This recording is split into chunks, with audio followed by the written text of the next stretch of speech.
very common and easily thrown around question, and a lot of people have different opinions about what is stress, how do people handle it.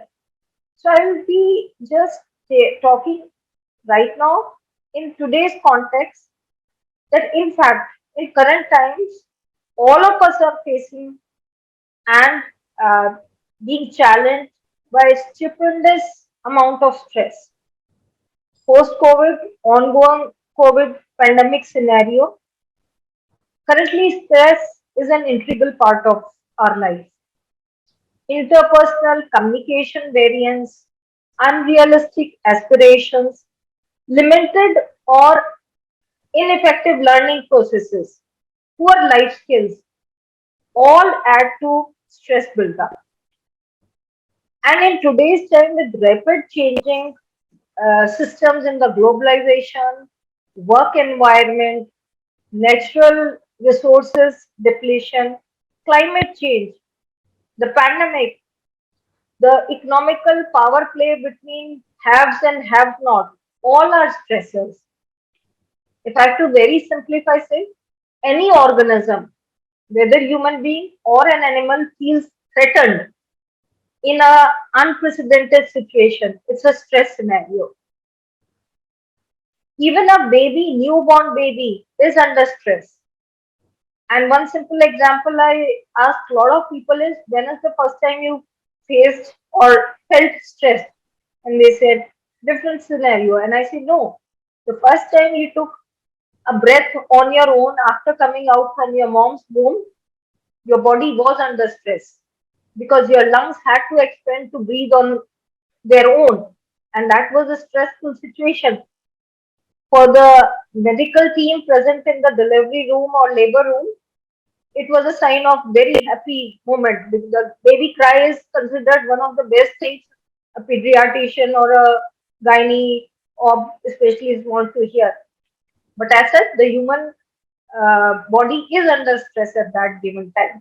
Now, in this context, if I have to broaden it, in today's time, contextual stress scenarios have changed drastically. People as employers, as employees, customer, consumer, the common man, everybody has a self-limited overview of stress. It is important to be aware what are the red flag areas, what are the common presenting causes for the stress, and how do we learn to manage it. So if we have the basic ideology that stress is going to be there around, it is not going to change. In fact, it is going to increase as we grow more older, have more responsibilities in life. But the adaptation skills, they are important to be adhered to and followed, and then life becomes much easier. Human brain and body are one of the finest creations of this universe. As a majority of the stress, it is felt in our brain system, in mind, what we call.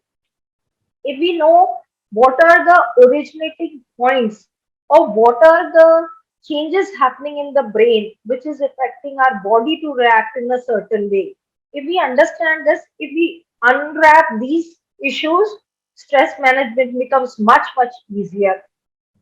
I'm going to be speaking about a bit of the brain subparts which affect the levels of how we perceive or take stress.